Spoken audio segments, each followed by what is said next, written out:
ஓசூர் அத்வைத் பள்ளி மாணவி மாவட்ட அளவில் முதலிடம். 20 லட்சம் ரூபாய் உதவித்தொகை அளித்த பள்ளி நிர்வாகம். கிருஷ்ணகிரி மாவட்டம் ஓசூரில் உள்ள அத்வைத் இன்டர்நேஷனல் பள்ளி மாணவி கே. லலிதா சிபிஎஸ்இ 10ஆம் வகுப்பு தேர்வில் 500க்கு 496 மதிப்பெண்கள் 99.2% பெற்று மாவட்ட அளவில் முதலிடம் பிடித்து சாதனை படைத்துள்ளார். இந்த சாதனையை பாராட்டி பள்ளி நிர்வாகம் 20 லட்சம் ரூபாய் கல்வி உதவித்தொகையை வழங்கி கௌரவித்தது.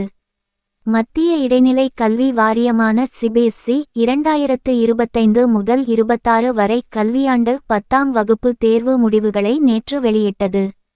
ஓசூர் பாகலூர் சாலையில் அமைந்த அத்வைத் இன்டர்நேஷனல் அகாடமி மாணவி லலிதா மாவட்டத்தின் அதிகபட்ச மதிப்பெண்களை பெற்று வரலாற்று சாதனை நிகழ்த்தினார்.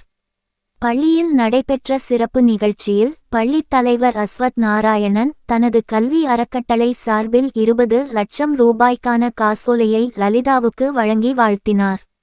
நிகழ்ச்சியில் மாணவியின் தாய் ஸ்ரீவித்யா, பள்ளி முதல்வர் மற்றும் ஆசிரியர்கள் கலந்து கொண்டனர். இது மற்ற மாணவர்களுக்கு ஊக்கம்.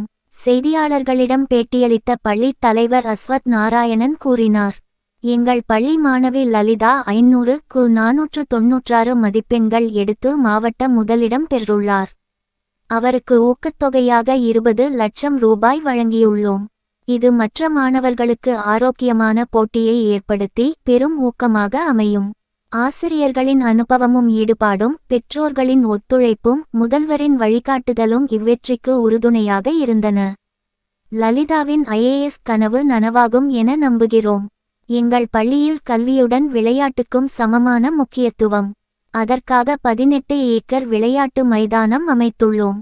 மாணவர்கள் உடல் மன ரீதியாக வலிமையுடன் இருக்க வேண்டும் என்பதே நோக்கம். மாநில முதலிடத்திற்கு 35 லட்சம், 2ஆம் இடத்திற்கு 30 லட்சம், 3ஆம் இடத்திற்கு 25 லட்சம் உதவித்தொகை அறிவித்துள்ளோம். தேசிய முதலிடத்திற்கு 51 லட்சம் வரை வழங்குவோம். விளையாட்டு சாதனைகளுக்கும் சர்வதேச, தேசிய அளவில் இத்தகைய ஊக்கங்கள் உண்டு என தெரிவித்தார். ஆசிரியர்களின் முறையான வழிகாட்டுதலும் பெற்றோர்களின் ஒத்துழைப்புமே இவ்வெற்றிக்கு காரணம் என மாணவி லலிதா நெகிழ்ச்சியுடன் கூறினார். கிருஷ்ணகிரி மாவட்டத்திற்கு பெருமை சேர்த்த லலிதாவுக்கு பல்வேறு தரப்பினரும் வாழ்த்து தெரிவித்து வருகின்றனர்.